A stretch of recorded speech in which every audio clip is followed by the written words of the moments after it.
this security cabinet meeting, there was a consultation between the Israeli Prime Minister Benjamin Netanyahu and his finance minister Bezalel Smotrich. He's also the leader of the party Religious Zionism. Now, he fiercely opposes this deal, but we are getting that he has said to Benjamin Netanyahu that while he will vote against this deal, he will not bolt the coalition. But the same cannot be said for the National Security Minister, Itamar Ben-Gvir. He also fiercely opposes his hostage and ceasefire deal and said that if it is approved, he will leave the coalition. Now, in saying this, his departure would not be enough to bring down the government. So at this hour, it certainly does appear as though the government would survive this departure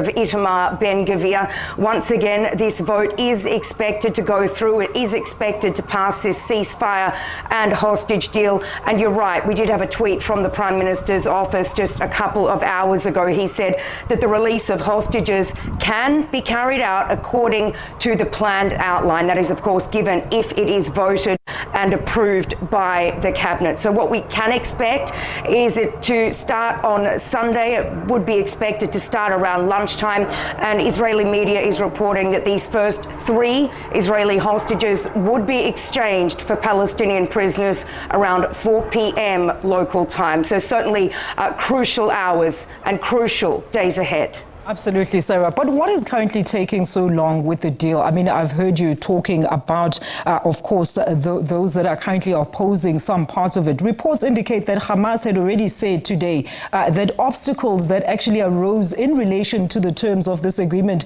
were resolved long ago. So what are some of the still outstanding issues that you're hearing of?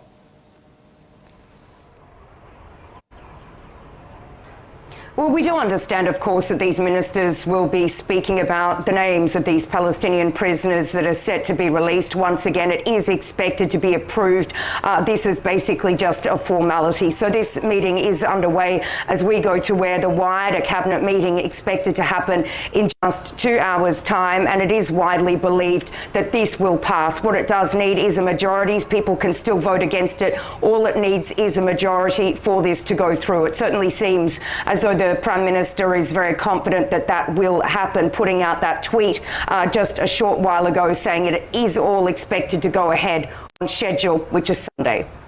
And any word from the US, the biggest ally to Israel at this stage, pertaining to the deal, Sarah?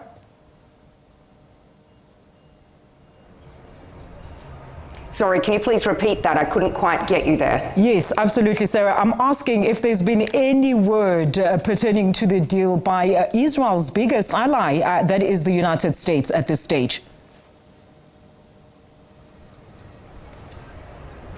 Well, of course, there's been a lot of pressure put on Israel by the United States. It was really seen as a joint effort between the outgoing Biden administration and his negotiating team, and also the incoming President Donald Trump, to really get this over the line. So certainly the United States has had a lot of influence on this deal, and it certainly really has been pushing Israel to get it over the line and agree to this deal. We also do need to remember what we heard from the incoming President Donald Trump when he was actually voted back into the White House.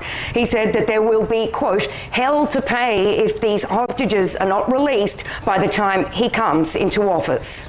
Absolutely. And the big issue, Sarah, and we've never failed to highlight, is, of course, the humanitarian crisis that is still unfolding in Gaza, with Doctors Without Borders indicating that the promise of the hundreds of trucks per day is not even feasible technically at this point.